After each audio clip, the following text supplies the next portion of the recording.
ఆకాశవాణి ప్రాంతీయ వార్తలు చదువుతున్నది కుప్పా ధనశ్రీలక్ష్మి. ముఖ్యాంశాలు: ఆంధ్రప్రదేశ్లోని అనకాపల్లి జిల్లాలో ఉక్కు కర్మాగారానికి త్వరలో శంకుస్థాపన చేయనున్నట్లు ముఖ్యమంత్రి నారా చంద్రబాబు నాయుడు వెల్లడించారు.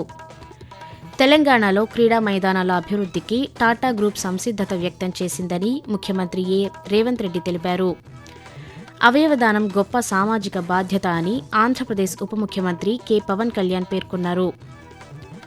ఆంధ్రప్రదేశ్లో శాంతి భద్రతలకు రాష్ట్ర ప్రభుత్వం ప్రాధాన్యతనిస్తోందని గృహ నిర్మాణ శాఖ మంత్రి కొలుసు పార్థసారథి అన్నారు.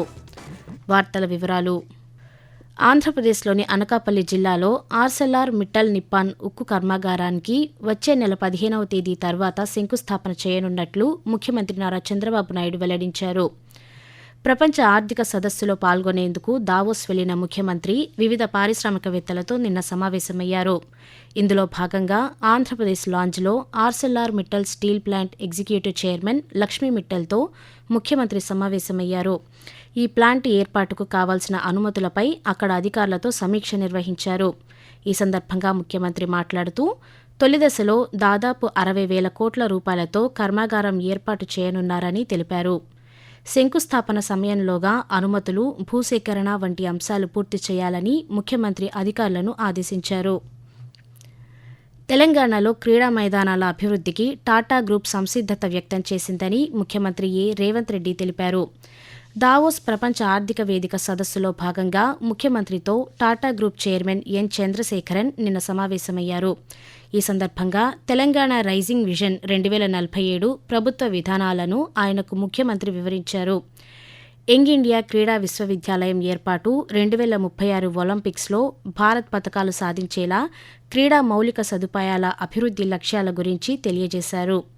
క్రీడా మైదానాల అభివృద్ధిలో భాగస్వామ్యం అయ్యేందుకు రాష్ట్ర ప్రభుత్వంతో కలిసి పనిచేసేందుకు చంద్రశేఖరన్ సంసిద్ధత వ్యక్తం చేశారని ముఖ్యమంత్రి తెలిపారు. అవయవదానం గొప్ప సామాజిక బాధ్యత అని ఆంధ్రప్రదేశ్ ఉప ముఖ్యమంత్రి కె పవన్ కళ్యాణ్ పేర్కొన్నారు. కృష్ణా జిల్లా కృత్తివెన్ను మండల పరిధిలోని పెదచందాల గ్రామానికి చెందిన జనసేన పార్టీ సభ్యుడు చందు వీరవెంకట వసంతరాయులు రోడ్డు ప్రమాదంలో మృతి చెందడంతో అతని కుటుంబాన్ని ఉప ముఖ్యమంత్రి నిన్న పరామర్శించారు. ఈ సందర్భంగా ప్రమాదానికి కారణాలు అడిగి తెలుసుకున్నారు. అవయవదానానికి ముందుకొచ్చినందుకు వారిని అభినందించారు. అనంతరం ఉప ముఖ్యమంత్రి పాత్రికేయులతో మాట్లాడుతూ, దాన్ని గుండెల్లో పెట్టుకుని కూడా అవయవదానం చేయడం అనేది అసలు నిజంగా అది ఊహించలేనిది.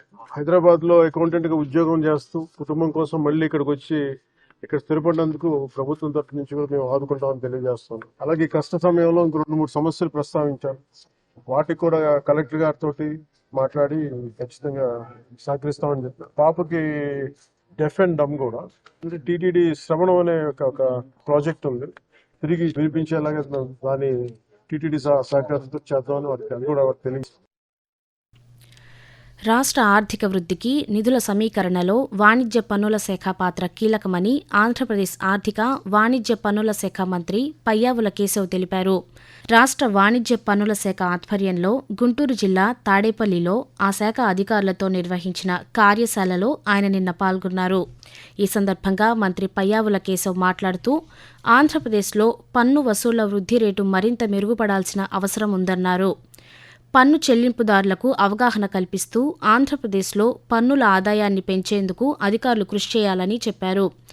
రాష్ట్ర ప్రభుత్వం అమలు చేస్తున్న నూతన సంస్కరణలు ప్రజలకు, వ్యాపారులకు అనుకూలమైనవని మంత్రి వివరించారు. ఆంధ్రప్రదేశ్లో శాంతి భద్రతలకు రాష్ట్ర ప్రభుత్వం ప్రాధాన్యతనిస్తోందని గృహ నిర్మాణ శాఖ మంత్రి కొలుసు పార్థసారథి అన్నారు. అమరావతిలోని రాష్ట్ర సచివాలయంలో ఆయన నిన్న పాత్రికేయులతో మాట్లాడుతూ, పల్నాడు జిల్లా పిన్నెల్లి గ్రామంలో ఇద్దరు మధ్య వ్యక్తిగత కక్షలతో జరిగిన ఘర్షణను రాజకీయ పార్టీలకు ఆపాదించటం సరికాదన్నారు. శాంతి భద్రతలకు విఘాతం కలిగే ఏ ఘటన జరిగినా పార్టీలకు అతీతంగా చట్టప్రకారం చర్యలు తీసుకుంటున్నామని మంత్రి పేర్కొంటూ, తెలుగుదేశం పరిపాలనలో దుర్ఘటన ఎక్కడ జరిగినా వారు తెలుగుదేశం పార్టీ వారా లేకపోతే ఇతరుల దానికి సంబంధం లేకోకుండా చట్టం తన పని తను చేసుకుపోయేటట్లు పోలీస్ యాక్షన్ తీసుకుంటుందని చెప్పేసి మనం చేస్తాను. చంద్రబాబు నాయుడు గారి నాయకత్వంలో ఇటువంటి ఘటనలకి తావు లేకోకుండా శాంతి భద్రతలే ముఖ్యంగా, చట్టాన్ని గౌరవించటమే ముఖ్యంగా ఈ రాష్ట్రంలో పరిపాలన జరుగుతుందని చెప్పేసుకొని మనం చేస్తాను. ఆకాశవాణి ప్రాంతీయ వార్తలు వింటున్నారు. నంద్యాల జిల్లాలో జరిగిన ప్రైవేటు బస్సు అగ్ని ప్రమాద ఘటనలో 3 మృతి చెందారు. జిల్లాలోని సిరివెళ్ల మండలం సిరివెళ్లమెట్ట వద్ద అర్ధరాత్రి 2 గంటలకు ప్రయాణికులతో వెళ్తున్న ఓ ప్రైవేటు బస్సు టైరు పేలడంతో అదుపు తప్పి డివైడర్ మీదుగా దూసుకెళ్లి రోడ్డు అవతలి వైపు ఎదురుగా వస్తున్న లారీని ఢీకొని దగ్ధమైందని అధికారులు తెలిపారు. ఈ ప్రమాదంలో బస్సు డ్రైవర్తో పాటు లారీ డ్రైవర్, క్లీనర్ మృతి చెందారని చెప్పారు. బస్సు కిటికీల్లోంచి దూకటంతో 10 మందికి పైగా ప్రయాణికులు స్వల్పంగా గాయపడ్డారని, క్షతగాత్రులను నంద్యాల సర్వజన ఆసుపత్రికి తరలించామని తెలిపారు. ఆంధ్రప్రదేశ్లో త్వరలో పాదయాత్రను ప్రారంభించనున్నట్లు మాజీ ముఖ్యమంత్రి, వైఎస్సార్ కాంగ్రెస్ పార్టీ అధ్యక్షులు వైఎస్ జగన్మోహన్ రెడ్డి ప్రకటించారు.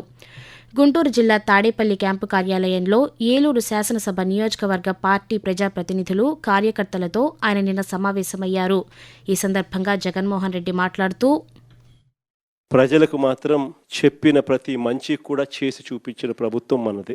ఇక్కడ నుంచి ఒక 3 సంవత్సరాలు, ఆ 3 సంవత్సరాల్లో 1.5 సంవత్సరం పోతే దాని తర్వాత నా పాదయాత్ర కూడా స్టార్ట్ అయిపోతుంది. మరో 1.5 సంవత్సరం నేను కూడా ప్రజలతోనే, రోడ్ల మీదే, ప్రజల్లోనే మమేకమవుతూ ఆ ప్రయాణం కొనసాగుతుంది. తెలుగు వ్యవహార భాషా పితామహులు, బహుముఖ ప్రజ్ఞాశాలి గిడుగు వెంకట్రామూర్తి వర్ధంతి ఈరోజు. శ్రీకాకుళం జిల్లా పర్వతాలపేటలో ఆగస్టు 29, 1863లో ఆయన జన్మించారు. గ్రాంధిక భాషలో ఉన్న తెలుగు వచనాన్ని ప్రజల వాడుక భాషలోకి తెచ్చి నిత్య వ్యవహారంలో తెలుగు భాష సోబగును అందరికీ తెలియజేశారు. బహుభాషావేత్త, చరిత్రకారుడు అయిన రామ్మూర్తి సవర భాషను ప్రాచుర్యంలోకి తెచ్చి సవర పుస్తకాలు రాశారు. వ్యవహారిక భాష కోసం కృషి చేసిన గిడుగు వెంకట్రామూర్తి జనవరి 22, 1940లో తుదిశ్వాస విడిచారు. దేశ బొగ్గు ఉత్పత్తిలో సింగరేణి సంస్థ కీలక పాత్ర పోషిస్తోందని కేంద్ర బొగ్గు, గనుల శాఖ మంత్రి జి. కిషన్ రెడ్డి అన్నారు. సింగరేణి టెండర్ల ప్రక్రియ రద్దు అంశంపై ఆయన నిన్న ఢిల్లీలో పాత్రికేయులతో మాట్లాడుతూ, సింగరేణి రాజకీయ ప్రయోగశాలగా మారిందన్నారు. బీఆర్ఎస్, కాంగ్రెస్ పార్టీలు సింగరేణిని అన్ని రకాలుగా విధ్వంసం చేశాయని ఆరోపించారు. సింగరేణి అక్రమాలపై చర్చ జరగాలన్నారు. సీబీఐ దర్యాప్తునకు తెలంగాణ ప్రభుత్వం ముందుకొస్తే కేంద్ర ప్రభుత్వం సహకరిస్తుందని కిషన్ రెడ్డి తెలిపారు. వాతావరణం.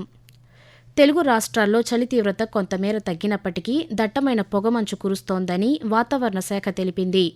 పొగమంచుతో ప్రయాణికుల రాకపోకలకు ఇబ్బందులు ఎదురవుతున్నాయి.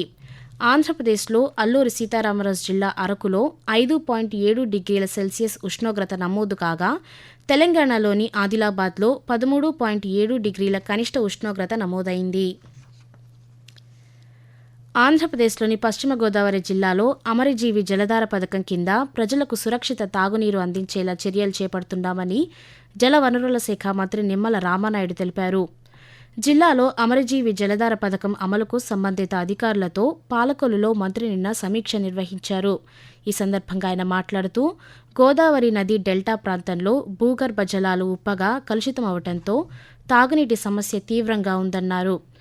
విద్యేశ్వరం వద్ద గోదావరి నీటిని తీసుకుని శుద్ధి చేసి జిల్లా అంతటా సరఫరా చేసేలా చర్యలు తీసుకుంటున్నామని మంత్రి తెలిపారు. ప్రాంతీయ వార్తలు ముగించే ముందు ముఖ్యాంశాలు మరొకసారి. ఆంధ్రప్రదేశ్లోని అనకాపల్లి జిల్లాలో ఉక్కు కర్మాగారానికి త్వరలో శంకుస్థాపన చేయనున్నట్లు ముఖ్యమంత్రి నారా చంద్రబాబు నాయుడు వెల్లడించారు. తెలంగాణలో క్రీడా మైదానాల అభివృద్ధికి టాటా గ్రూప్ సంసిద్ధత వ్యక్తం చేసిందని ముఖ్యమంత్రి ఏ. రేవంత్ రెడ్డి తెలిపారు. అవయవదానం గొప్ప సామాజిక బాధ్యత అని ఆంధ్రప్రదేశ్ ఉప ముఖ్యమంత్రి కె. పవన్ కళ్యాణ్ పేర్కొన్నారు. ఆంధ్రప్రదేశ్లో శాంతి భద్రతలకు రాష్ట్ర ప్రభుత్వం ప్రాధాన్యతనిస్తోందని గృహ నిర్మాణ శాఖ మంత్రి కొలుసు పార్థసారథి అన్నారు. ఆకాశవాణి ప్రాంతీయ వార్తలు ఇంతటితో సమాప్తం.